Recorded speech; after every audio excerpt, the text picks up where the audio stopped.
Oi, gente, tudo bem com vocês? Mais uma vez estamos passando por aqui para deixar nossa quinta reflexão da semana do recomeço. Nossa, eu tenho ficado muito feliz, sabe por quê? Eu tenho encontrado gente que há muito tempo eu não encontrava, eu tenho feito novas amizades, tem sido muito bom para mim. E também eu tenho visto alguns testemunhos, então se você já tem algum testemunho, deixe hoje nesse vídeo, né, para que a gente possa estar, né, divulgando aquilo que Deus está fazendo nessa semana.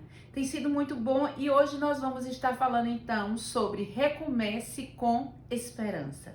Você já ouviu essa frase? A esperança é a última que morre? Nossa, eu acho que a maioria das pessoas já ouviram essa frase. Mas eu gostaria de dizer para vocês uma coisa: essa frase é mentirosa. Nunca pensou nisso, que essa frase fala de uma mentira? Porque esperar é ter expectativas que algo vai acontecer pela fé. Então envolve fé e aquela expectativa de que aquilo realmente vai acontecer. Olha só o que fala em Romanos 24, 25. 8, 24, 25. Porque na esperança fomos salvos. Ora, esperança que se vê não é esperança. Pois o que alguém vê, como o espera? Mas se esperamos o que não vemos, com paciência o aguardamos. Então não adianta se levantar e pensar só, hoje eu quero me tornar tal pessoa daqui a alguns anos. Não adianta você levantar com esse pensamento do que você quer se tornar. Mas você tem que ter esperança e colocar em ação aquilo realmente que você quer fazer. Eu estava pensando sobre esperança, sobre recomeçar com esperança, e eu lembrei de uma história na Bíblia que tem assim muitas lições do que significa ter esperança, do que significa recomeçar com a esperança. É a história de Raabe. Raabe, ela era uma mulher prostituta, ela vivia disso, ela era recriminada por a sociedade naquela época, ela era um lixo, ela não estava dentro dos padrões que as pessoas esperavam de outras, e ela também era considerada imunda, então ela vivia bem longe do centro da cidade, porque ela vivia um pouco longe das pessoas. Ela era uma pessoa que era improvável para recomeçar uma nova vida. Mas o que será que aconteceu? O que será que essa mulher fez? Essa mulher que as pessoas condenavam, as pessoas olhavam atravessado para ela, o que será que ela fez para ter uma vida tão magnífica terminando aqui na Terra? A primeira coisa que eu gostaria de falar é que ela não estava nem aí para o que as pessoas pensavam dela. Muito daquilo que acontece com a gente é justamente porque a gente fica pensando o que as pessoas pensam da gente, o que as pessoas veem da gente. Então, ela enfrentou tudo e todos. Ela não ficou assim, agora as pessoas pensam isso de mim. Não, ela não estava nem aí com as pessoas. Também ela olhou para si e ela viu, num caso que aconteceu, a possibilidade de recomeçar. E sabe o que foi isso? Deus deu a oportunidade de falar com ela e ela assimilar aquilo e se tomar aquilo, se firmar naquilo. Ela ouviu e ela creu. E com isso ela mudou a história da vida dela. O que aconteceu? Diz que aquela mulher era uma mulher que tinha a casa frequentada por muitos homens, ou em outras palavras, hoje um bordel. E aconteceu que ela, de repente, ela recebeu naquela casa alguns hóspedes diferentes. Eram homens de Deus. Na verdade, eram homens celestiais que tinham vindo para olhar aquela cidade de Jericó, porque Deus tinha dito que iria destruir. E aí o que aconteceu? Ela hospedou aqueles homens, mas ela sabia que ali tinha alguma coisa diferente. E quando ficou sabendo, né, a pessoa, como fosse o prefeito da cidade, ficou sabendo o que ia acontecer, que ela estava hospedando, ele mandou um recado, mandou pessoas lá para matarem mesmo esses espias. E aí o que aconteceu?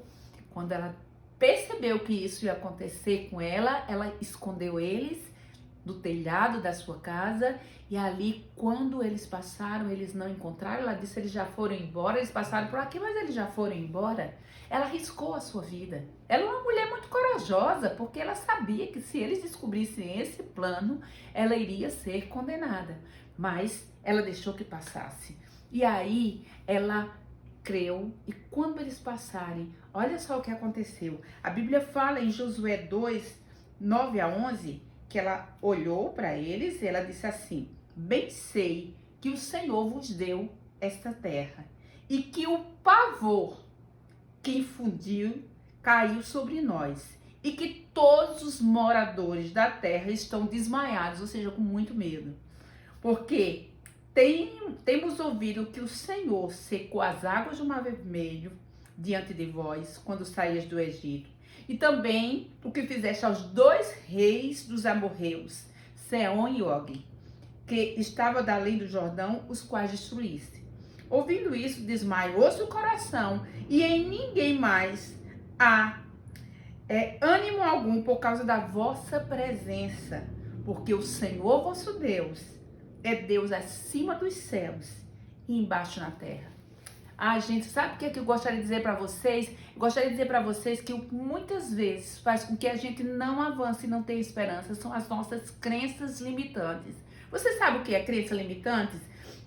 Na verdade, crença limitante é aquele que você acredita e que limita você de fazer algumas coisas. Eu não posso, mesmo que essas coisas não sejam verdadeiras, tá? Porque a maioria das nossas crenças limitantes são coisas falsas, são coisas mentirosas.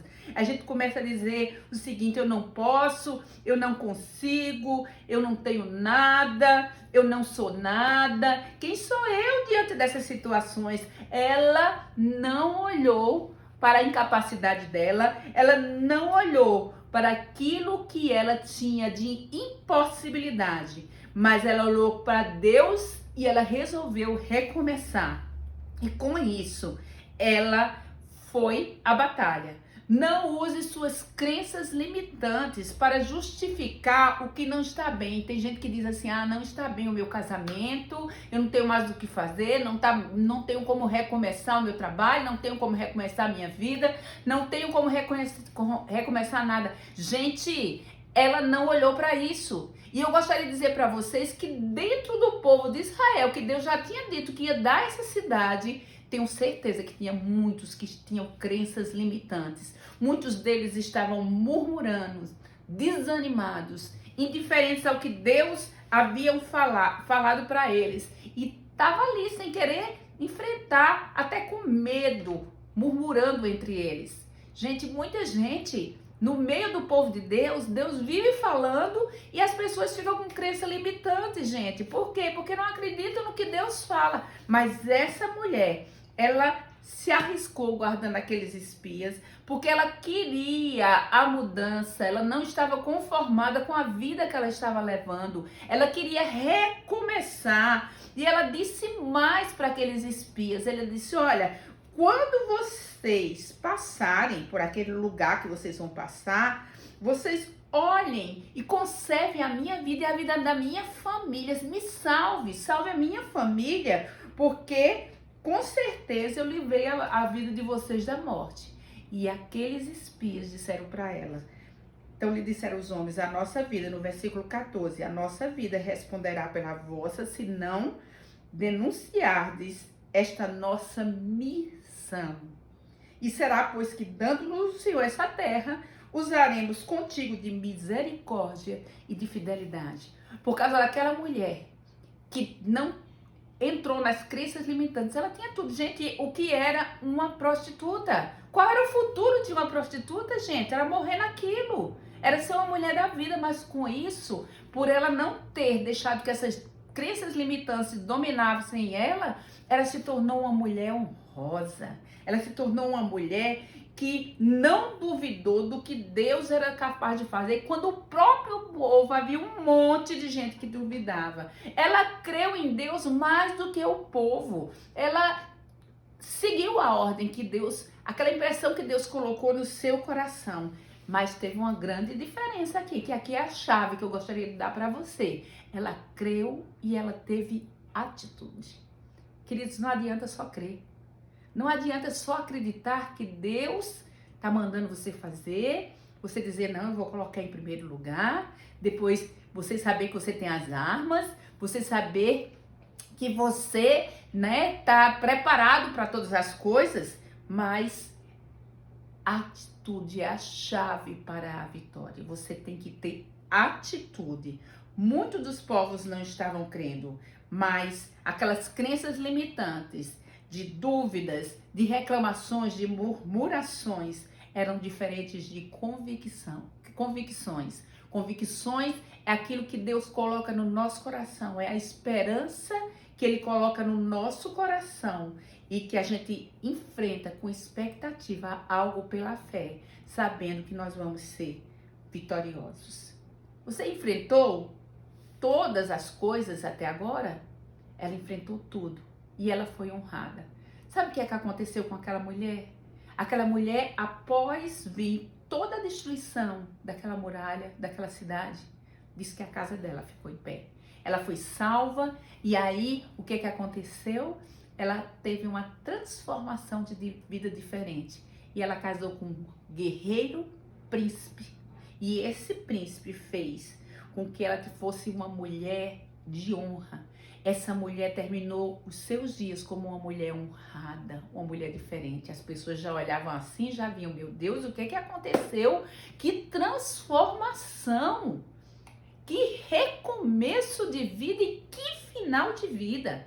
Por quê? Porque ela foi, através desse casamento, ela foi colocada na genealogia de Jesus. Só 3 mulheres: Maria, Ruth e Raabe. Olha que lindo, gente. É muito lindo. E o mais importante, nós vemos que quando Deus fala dos bambambam da fé, no capítulo 11 de Hebreus, nós vemos que ele diz lá que Raabe foi uma dessas mulheres que honrou ao Senhor com a sua fé. Tenha fé em Deus. O que é que você tem? O que é que Deus tem falado para você? Deus te fala hoje. Tenha fé e esperança. Eu gostaria de fazer uma oração para você.